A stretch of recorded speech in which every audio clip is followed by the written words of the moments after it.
தந்தை மகன் தூய ஆவியாரின் பேராலே ஆமென். எங்கள் எல்லோருக்காகவும் எந்நாளும் காத்திருக்கும் நற்கருணை ஆண்டவரே, நன்றி புகழ் உமக்கே. நற்கருணை ஆண்டவரே, நன்றி புகழ் உமக்கே. நற்கருணை ஆண்டவரே, நன்றி புகழ் உமக்கே. தேவ திரு அமுதே, ஜீவன் தரும் கனியே. தேவ திரு அமுதே, ஜீவன் தரும் கனியே. பாவ வினையகற்றும் பரம போஜனமே.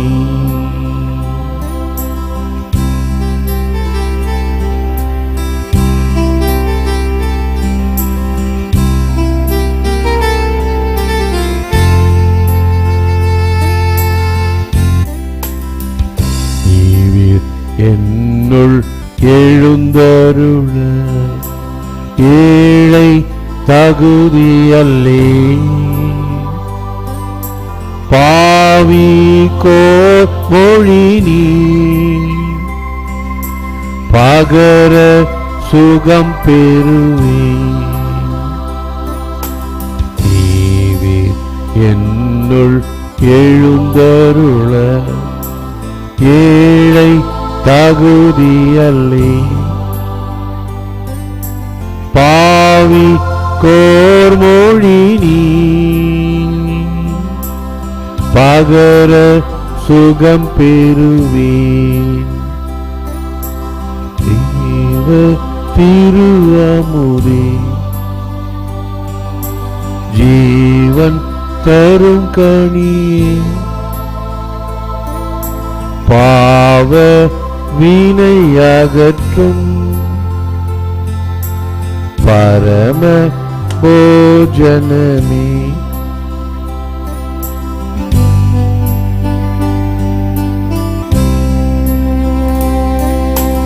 அன்னை தந்தை எவர்தானும் உம்மை போலுண்டோ,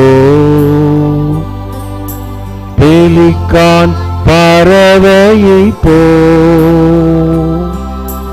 தன்னையே தந்தீரே.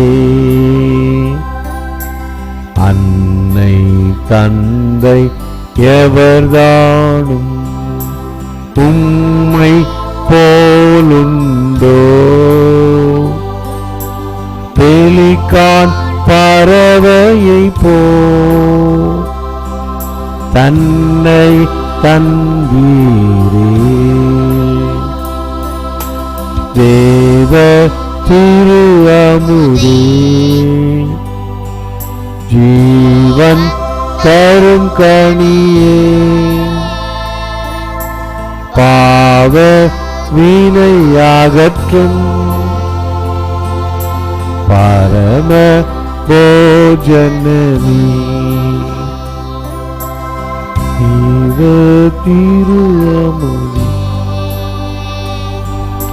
ஜீவன் தரும் கனியே. பாவ வினையகற்றும்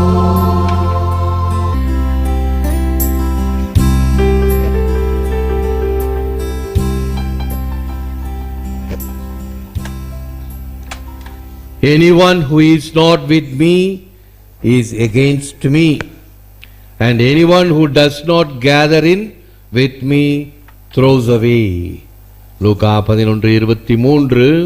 என்னோடு இராதவர் எனக்கு எதிராக இருக்கிறார், என்னோடு இணைந்து கூட்டி சேர்க்காதவர் சிதறச் செய்கிறார். கிறிஸ்துவின் நற்செய்தி. கிறிஸ்துவே உமக்கு புகழ். அன்பார்ந்தவர்களே, கற்கள் கலகம் செய்தால் தூளாகாதா தூண்கள்?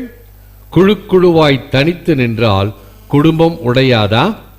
பேய்களுக்குள்ளே பிரிவுகள் என்றால் பேயின் அரசு சாயாதா? பேயை எப்படி பேயால் ஓட்ட முடியும்? முள்ளை முள்ளால் எடுக்கலாம், நோயை நோயால் தீர்க்க முடியுமா? பெல்செபூலின் பிரதிநிதி நான் என்றால் உங்கள் ஊமத்தம்பூ பூசாரிகளும் அப்படித்தானா? புதர்களைப் போல் படரும் எந்த பாவத்துக்கும் மன்னிப்பு உண்டு, ஊதாப்பூவாம் தூய ஆவியை ஊதித்தள்ள எண்ணி தூற்றும் குற்றத்துக்கோ மன்னிப்பே இல்லை என்றார். ஆட்டை கடிச்சு மாட்டை கடிச்சு மனுஷனை கடிச்ச கதைன்னு சொல்லுவாங்க. அவை அங்க இங்க அப்படி இப்படின்னு சொல்லி இயேசு மீதே அவர்கள் இந்த போலி தீர்க்கதரிசி என்ற பட்டத்தை சூட்டினார்கள். ஒருவர் தன்னை விட பேரும் புகழும் பெற்றால் உடனே தூற்ற வேண்டியது. அன்றும் சரி, இன்றும் சரி, நாளையும் சரி, இதுதான் உலகம். என்னென்ன இருக்குது இப்ப எல்லாம்? கேரக்டர் அசாசினேஷன் சொல்லுவாங்க. அவனுடைய பெயரை கெடுத்தல், இப்படி எல்லாம் செய்யறது உண்டு. ஒரே ஒரு அனுபவத்தை மட்டும் சொல்கிறேன் பாருங்கள், அது நன்றாக நமக்குள் உரைக்க வேண்டும். எப்படி? உன்னுடைய வாழ்க்கை பிறரை குற்றம் சாட்டிக் கொண்டே இருந்தால் எப்படி முடியும் தெரியுமா? வயதான ஒரு டீச்சர், ஒரே ஒரு மகன், கணவன் முன்னாடி இறந்துட்டாரு, ஒரே ஒரு மகன், அவனும் சென்னையில் இந்த எலக்ட்ரிக் ட்ரெயின் ஆக்சிடெண்ட்டில் இறந்துட்டான். படிக்கும் பொழுதே, லோயோலா காலேஜில் படிக்கும் போதே தனித்து விடப்பட்டாள் இவள். ஒரு ஆசிரியர் என்பதனால் அவளுக்கு வருமானம் வந்தது, வாழ்ந்து கொண்டு இருக்கிறாள். ஆனால் இந்த இழப்புகளின் கசப்பில் வாழ்க்கையே கசந்ததாக அவள் எண்ணிக்கொண்டே வாழ்ந்தாள். யாரை பார்த்தாலும் குற்றம் குறை, யாரை பார்த்தாலும் ஏதாவது ஒன்று சொல்ல வேண்டும். சரி, ஒரு நாள் வந்து என்கிட்ட கம்ப்ளைண்ட் பண்ணுது. என்ன, இந்த ஒருத்தர் ஜெபக்கூட்டம் நடத்துறாரு இல்ல, அவர் வந்தாரு, ஜெபக்கூட்டம் நடத்துது, இங்க வாங்கன்னு அழைக்க வந்தாரு, அவர் பார்வை சரியில்லை, கெட்ட பார்வையாக பார்க்கிறாரு. அட போடி கிளவி, ஓ அப்படிப்பட்ட மனுஷன் கிடையாது, ஒரு நல்ல மனுஷன், நீ ஏன் இப்படி வீணா குறை சொல்ற அப்படின்னு சொல்லி அதை கொஞ்சம் கூட நான் காது கொடுத்து கேட்கவில்லை என்பதனால் என் மேலே குற்றம் சாட்டிட்டேன். இந்த பங்குசாமியாரும் சரியில்லை, ஒன்று சொன்னா அவனுக்கு கேட்க மாட்டேங்கிறாரு. என்ன ஆச்சு தெரியுமா? அதுதான் இப்ப நினைக்கிறோம். நீ மற்றவர்கள் மீது இந்த கசப்பையும் துவர்ப்பையும் எதிர்ப்பையும் கெட்டதையும் காட்டிக்கொண்டு இருந்தாயானால் உன்னுடைய முடிவு எப்படி இருக்கும் தெரியுமா? ஒரு நாள் தீபாவளி என்னான்னு பார்த்தா இந்த டீச்சர் இருந்த வீட்டிலிருந்து துர்நாற்றம். உடைச்சி பார்க்குறாங்க, கிளவி செத்து கிடக்குது, கண்ணெல்லாம் பெருச்சாலி புடுங்கி வெளியில் கிடக்குது. அவலமாக நாரி போய் செத்தாய்.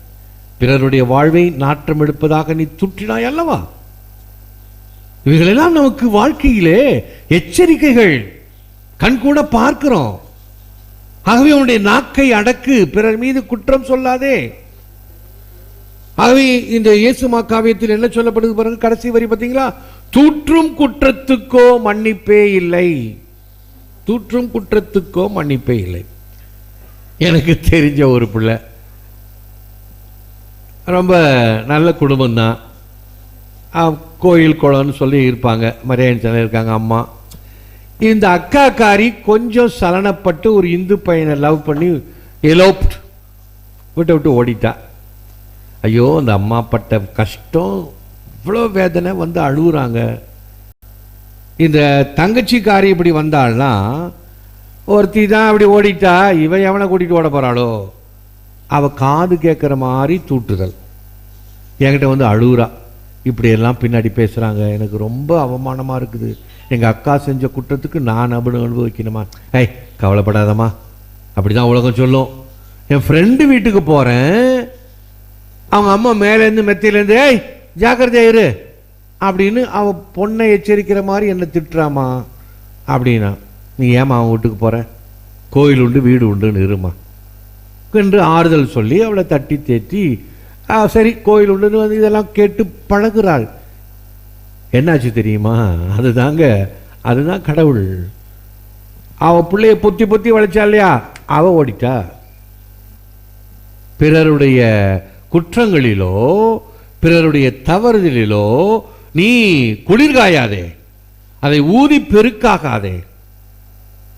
என்ன சொல்லப்படுகிறது தமிழ் மொழியில?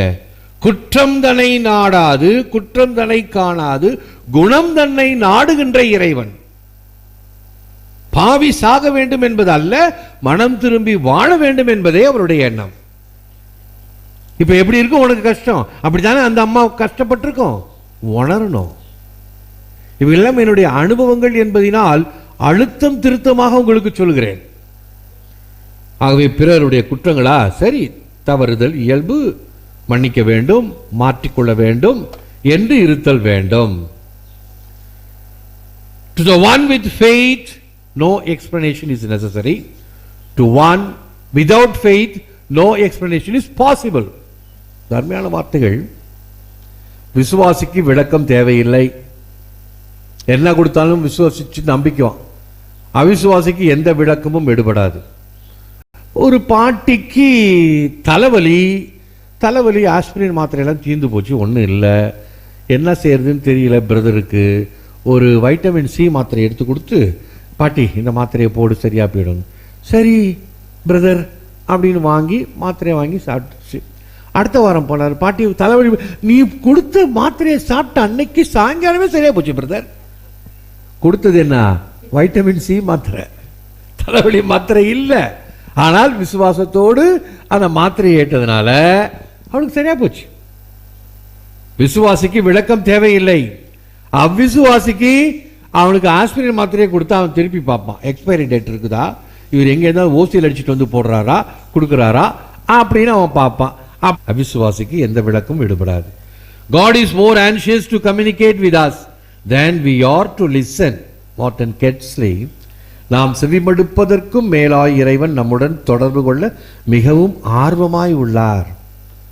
God is giving time, signs of the times. பல வகைகளிலே நம்மோடு உறவு கொண்டாடுகிறார், உணர்த்த விரும்புகிறார். அதை நான் பார்த்து தெரிந்து கொள்கிறேனா? ஒரு இந்து முனிவர்கிட்ட ஒருத்தன் போய் சன்னியாசம் கேட்க போறான். ஒன்றும் சன்னியாசம் வேணாயா, நீ பார்க்கிற இடத்துல எல்லாம் கடவுள் இருக்கிறாரு, பெரிய ஒரு ஆன்மீகம், சாங்டிட்டி அப்படின்னு சொல்லி கொடுக்குறாரு. சரி ஐயா, யாரை பார்த்தாலும் நம்ம இந்த ஐயப்பா சாமி எல்லாம் என்ன சொல்லுவாங்க, எல்லாம் பார்த்தாலும் சாமி சாமின்னுவாங்க, எல்லாரும் சாமின்னுவாங்க. ஓகே, அந்த மாதிரி இவன் எல்லாரையும் கடவுள் என்று ஏற்றுக்கொண்டான். ஒரு நாள் ரோட்ல போகும்போது ஒரு மதம் பிடிச்சு ஒரு யானை வருது ரோட்ல. எல்லாரும் ஓரம் போங்க, எல்லாரும் ஓரம் போங்க. ஆனா அவன் எச்சரிக்கை கொடுத்துக்கிட்டே இருக்கிறான், மேல இருக்கிற பாகன். இவன் நம்ம குரு சொல்லியிருக்கிறாரு, எதிரிலும் இறைவனை காண வேண்டும் என்று. ஆகவே மதம் பிடித்த யானையிலும் நான் கடவுளை பார்க்கிறேன் அப்படின்னு கிட்ட போனான். யானை துதிக்கையில் அவனை ஒரு சுட்டு சுட்டி தூக்கி எரிஞ்சுது. போய் பத்துன்னு விழுந்து கையும் காலும் உடைஞ்சி அப்படியே வரான். தான் குரு கிட்ட, என்ன ஐயா இப்படி சொன்னீங்க, அந்த யானை என்னை தூக்கி அடிச்சு கை கால் உடைச்சிருச்சே, நல்ல வேளை அவனை சாகடிக்கல, மிதிச்சு கொள்ளல. ஒன்று. ரெண்டாவது, எல்லாத்திலையும் கடவுளை பார்க்க சொன்னேன், அந்த யானை மேல உட்காந்து பாகன் ஒருத்தன் எச்சரிச்சுட்டு வந்தானே, அவனும் கடவுளுடைய ஆளுன்னு பார்த்து அவன் சொல்றானேன்னு சொல்லி அவன் பேச்ச கேட்டியா? ஆமா, தப்பு என் மேலதான். ஆகவே சயின்ஸ் ஆஃப் த டைம்ஸ், இறைவன் நம்முடன் தொடர்பு கொள்ள மிகவும் ஆர்வமாய் உள்ளார். நாம் அதை பெற்றுக்கொள்கிறோமா? He who judges others condemns himself. English proverb, பிறரை தீர்ப்பிடுகிறவன் தன்னையே கண்டனம் செய்கிறான். If you judge people, you have no time to love them. Saint Teresa, நீ மக்களை தீர்ப்பிடுகையில் அவர்களை அன்பு செய்ய உனக்கு நேரம் இருக்காது. Pope Benedict XVI, his kingdom is not an imaginary hereafter situated in a future that will never arrive. His kingdom is present wherever he is loved and wherever his love reaches us. இனி எதிர்காலத்தில் என்றும் வராத ஒரு கற்பனை அல்ல அவரது அரசு. அவர் அன்பு செய்யப்படும் போதும் அவரது அன்பு பரவும் இடமாகவும் உள்ளது அவரது அரசு. We are enlisted into Satan's army, not just by overt rebellion against Jesus, but also by lukewarmness, silence and selfishness. We are either for or against Jesus. நல்லா கவனிங்க, இது அருமையான ஒரு கருத்து. இயேசுவுக்கு எதிராக எழும்போது மட்டுமல்ல, மாறாக தன்னலத்துடன் அக்கறையின்றி அமைதியாக இருக்கும் போதும் அழகையின் சார்பாக இணைகிறோம். நீ ஒவ்வொன்றுக்கும் உன்னுடைய வாய்ஸ் கொடுக்கணும். நமக்கு என்னத்துக்கு வந்துச்சு அப்படின்னு பேசாம மூடிக்கிட்டு போறதில்ல.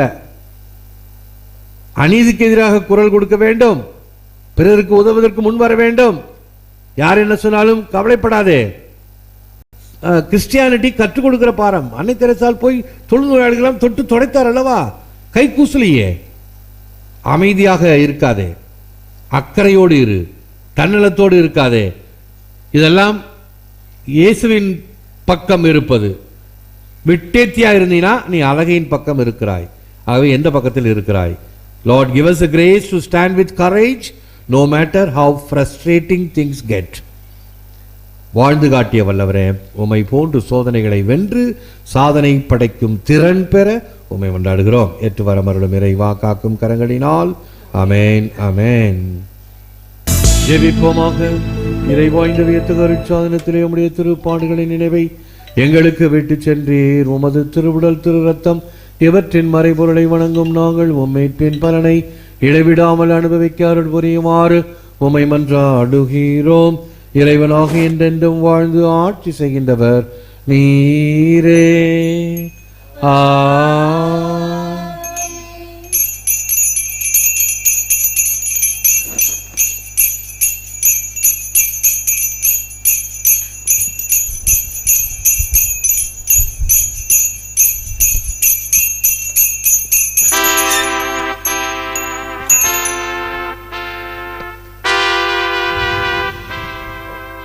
போற்றி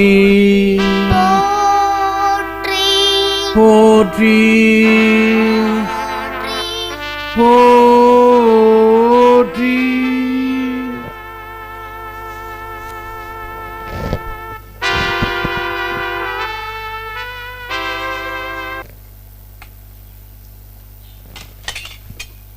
நற்கருணை மாலை. இயேசுவின் உடல், இது இயேசுவின் ரத்தம், இது இயேசுவின் உடல் என்பதால் என் உடலில் வியாதி இல்லை. இது இயேசுவின் ரத்தம் என்பதால் என்னில் சோர்வு இல்லை. இது இயேசுவின்